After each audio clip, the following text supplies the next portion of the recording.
નમસ્કાર મિત્રો, હું છું વિજય પ્રજાપતિ અને આજે આપણે જોવાના છીએ સ્વાધ્યાય 3.2 નો આદેશની રીતનો દાખલો. જો મિત્રો 3.1માં જે ખાલી એક જ દાખલો ઇમ્પોર્ટન્ટ હતો એ આપણે ચલાવ્યો છે, બાકીના દાખલા ઇમ્પોર્ટન્ટ નથી, આપણે ચલાયા નથી. બરાબર. આદેશની રીતનો દાખલો 3.2 નો. તો જો અહીં આપણને પહેલું તો બે સમીકરણ આપ્યા હોય, એક સમીકરણ નંબર 1 અને સમીકરણ 2. બે સમીકરણ આપ્યા હોય તો જ દાખલાની શરૂઆત થાય. બરાબર. બંને સમીકરણમાં આપણે જોવાનું કે માઇનસ વાળું સમીકરણ કયું છે.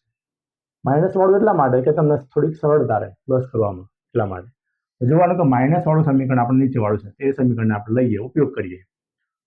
x - y = 4.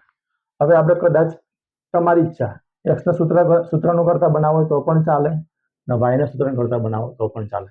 આપણે x ને બનાવીએ, તમારે ગમે તે એક જ નક્કી રાખવાનું. બરાબર. આપણે x નું સૂત્ર કરતા બનાવીએ તો x બરાબર આ 4 તો હતા જ, આ માઇનસ y કઈ ગયા કે પેલી બાજુ થયા, પેલી બાજુ ગયા એટલે કેવા થઈ જાય કે પ્લસ y થઈ જાય. આના આપણે સમીકરણ નંબર 3 નામ આપીએ.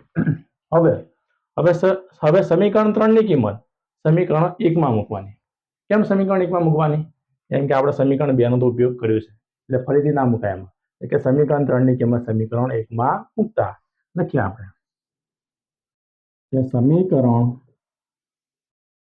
3 ની કિંમત સમીકરણ 1 માં મૂકતા આપણે મૂકીએ. જુઓ, ચલો એટલે સમીકરણ 1 લખીએ, x + y = 14. હવે x ની કિંમત કેટલી છે કે 4 + y. આપણે x ની કિંમત મૂકીએ, x ની જગ્યાએ કિંમત મૂકીએ એટલે 4 + y = 14. આ x ની જગ્યાએ આપણે મૂક્યું. બરાબર ને? એટલે 4 ના 4 વત્તા y + y, y + y એટલે y. ઘણા મિત્રો ના નથી આવડતું, y + y. જો મિત્રો આ બાજુ y + y હોય એટલે 2y થાય અને y ગુણ્યા y હોય તો y નો વર્ગ થાય. બરાબર. આ ખાસ ધ્યાન રાખજો મિત્રો.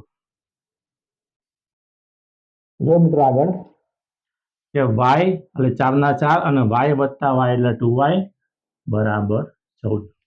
હવે જો મિત્રો આગળ, હવે 2y ને આપણે સૂત્રનું કરતા બનાવીએ એટલે 2y ને એમને એમ રાખીએ.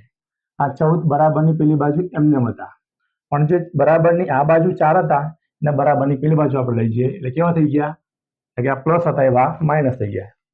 એટલે કે 2y = 14 માંથી 4 જાય તો 10, તો y = 10 છેદમાં આયા 2 એટલે કે 2 × 5 = 10. તો y બરાબર કેટલા મળ્યા આપણે મિત્રો?